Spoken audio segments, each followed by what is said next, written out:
Ako si Maria at ito ang aking kwento.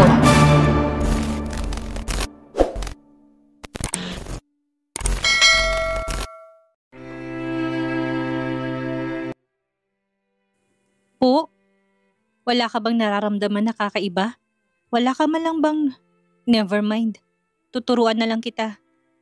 Sabi niya sa akin at bigla na lang niyang hinapit ang bewang ko. Kaya naman nagulat ako. Ninong, nautal na sambit ko. Bakit bang ganda mo? Tanong niya sa akin, kaya lalo ako nagulat. Ano bang nangyayari sa'yo? Nagtataka na tanong ko sa kanya. Sa akin, wala naman. Nakangiti na sagot niya sa akin. Lasing ka ba? I'm not drunk. Sagot niya sa akin. Matutulog na ako, Ninong, sabi ko sa kanya. Meron pa ba? Tanong niya sa akin. Ang alin? Yung ano? Shit, bigla na lang siyang nagmura. Kaya kumunot ang noo ko. Ano bang tinatanong mo? Nothing, matulog na tayo, sabi niya sa akin. Ang buong akala ko ay bibitawan niya na ang bewang ko pero hindi dahil bigla na lang niya akong binuhat. Ako naman tong nakatingin lang sa kanya. Tumingin siya sa akin at nagkatinginan kaming dalawa hanggang sa lumapit ng mukha niya sa mukha ko. Wala sa sarili na pumikit ako dahil hindi ko kayang salubungin ng mga mata niya. Hanggang sa naramdaman ko ang paglapat ng mga labi niya sa labi ko. Kumalabog na naman ang malakas ang dibdib ko. Bago na naman niya ako utusan ay ako na mismo ang nagkusa na halikan siya pabalik. Ayaw ko na kasi nauutusan na naman niya ako. You kiss me? Nakangiti na tanong niya dahil nagulat yata siya. Dapat ba hindi? Kasi baka utusan mo na naman. Wala lang, nagulat lang ako, love. Nakangiti na sagot niya sa akin at muli na naman niya akong hinalikan sa labi. Ako naman hinalikan rin siya pabalik. Naghalikan kaming dalawa hanggang sa naramdaman ko na lumapat ang likod ko sa malambot naming kama. Hindi naman ako magaling humalik, ay masasabi ko na nakakasabay naman ako sa kanya kahit na papaano. Masaya na ako sa ganito na may alam na ako. May kung anong kiliti akong nararamdamang hindi ko maipaliwanag. Kiliti na nagbibigay ng kakaibang init sa buong sistema ko. Hindi ko alam kung ano ba ito, pero nagugustuhan ko. Nagugustuhan kong ginagawa sa akin ng ninong ko. Alam na alam niyang ginagawa niya. Gusto mo bang matuto? Tanong niya sa akin habang nakatingin sa mga mata ko. Matuto sa ibang bagay, sa mga hindi mo pa alam at siya hindi mo pa nararanasan. Sagot niya sa akin. Okay lang ba talaga na ginagawa natin to? Tanong ko sa kanya.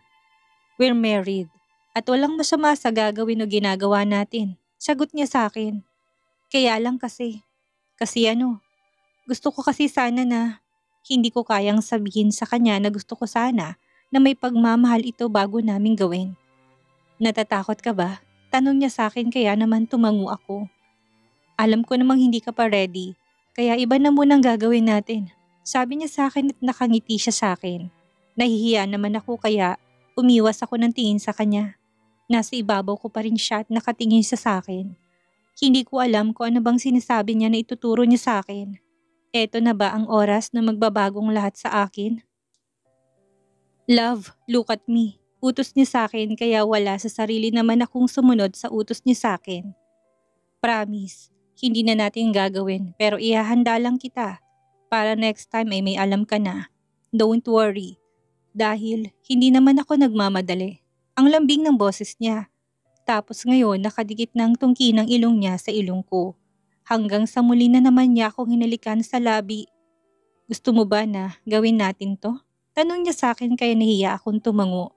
Feeling ko kasi panahon na rin para matuto ako sa ibang mga bagay na dapat isubukan ko na rin ang ibang bagay.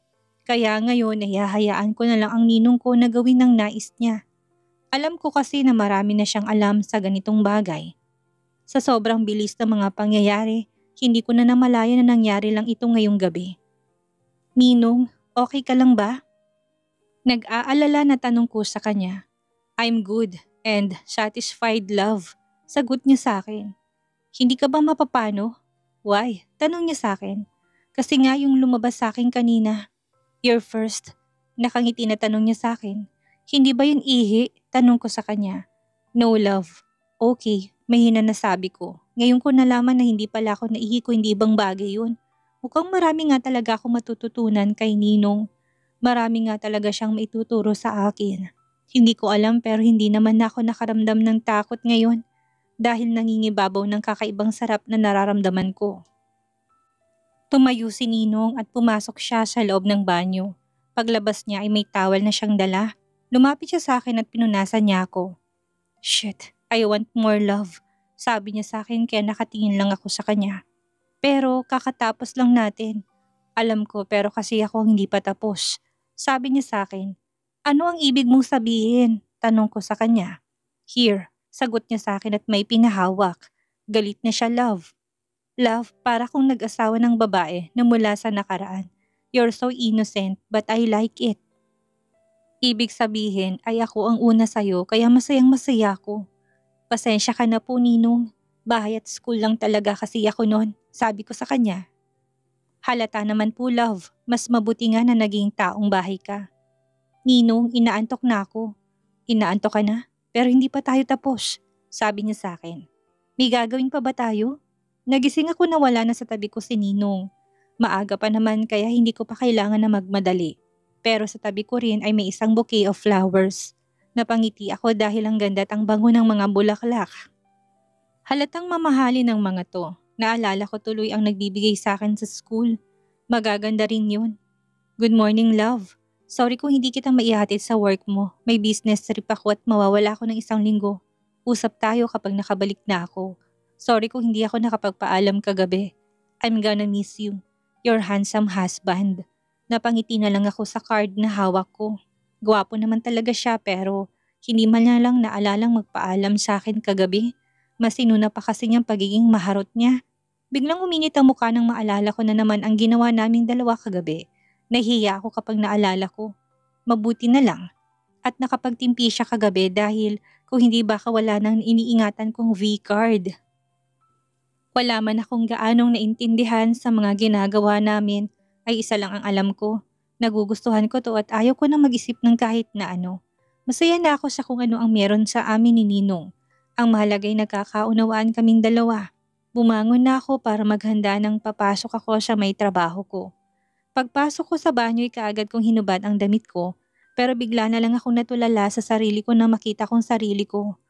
Ang daming pula-pula sa balat ko. Pulang mga markang nandito. Paano ba naman kasi nanggigil ba naman siya kagabi? Tuwing naalala ko ang ginawa ko ay bigla na lang akong nahihiya.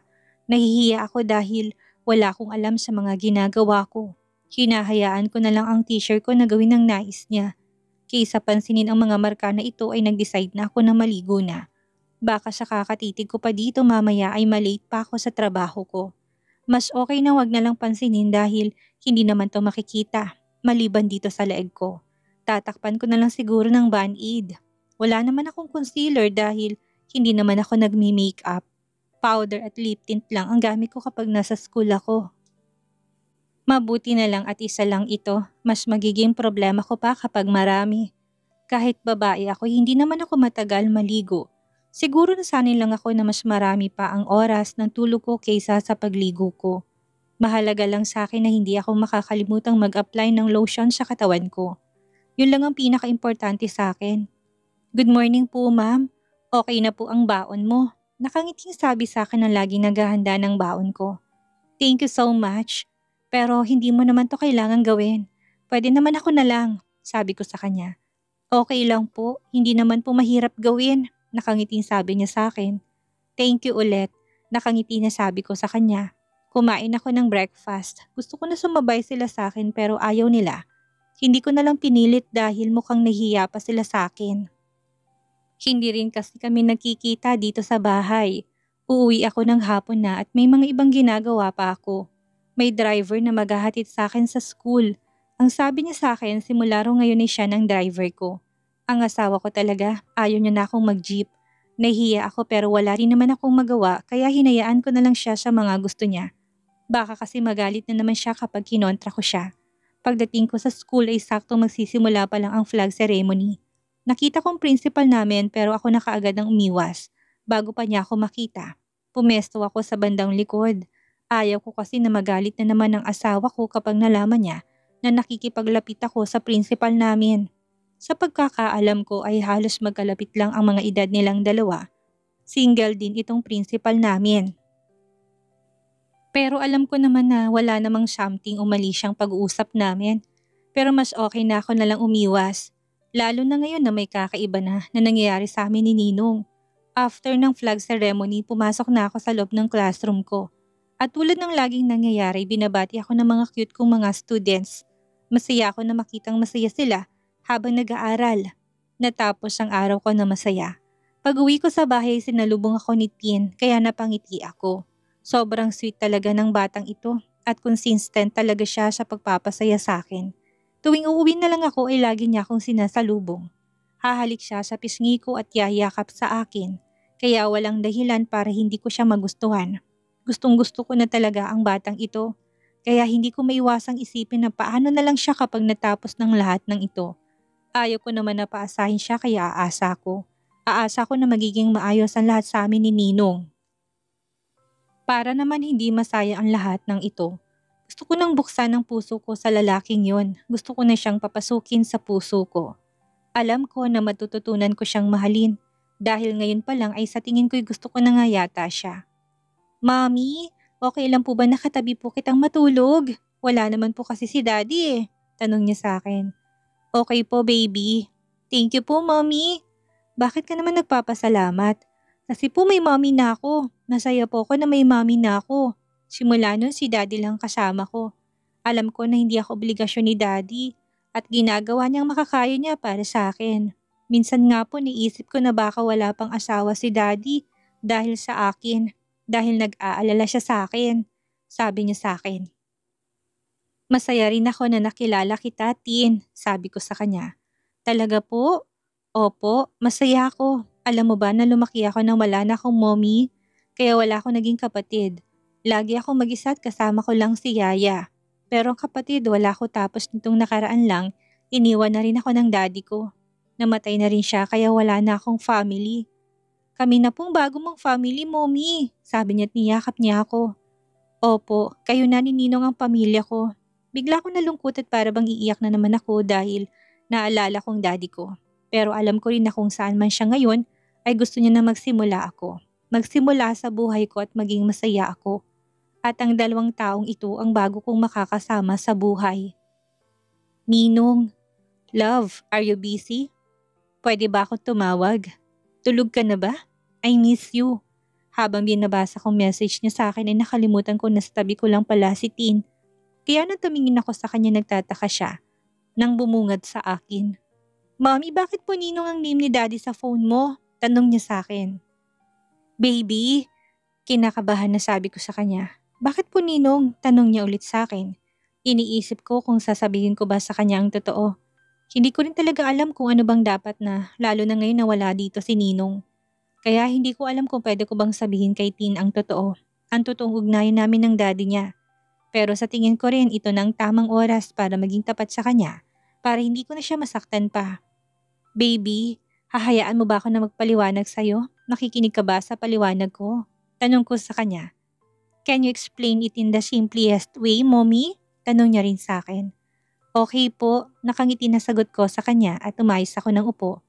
Kasi ang totoo baby, ako at ang daddy mo, hindi talaga kami mag-asawa na may love. Ano naman pong ibig sabihin ng sinasabi mo, mommy? He's really my Ninong.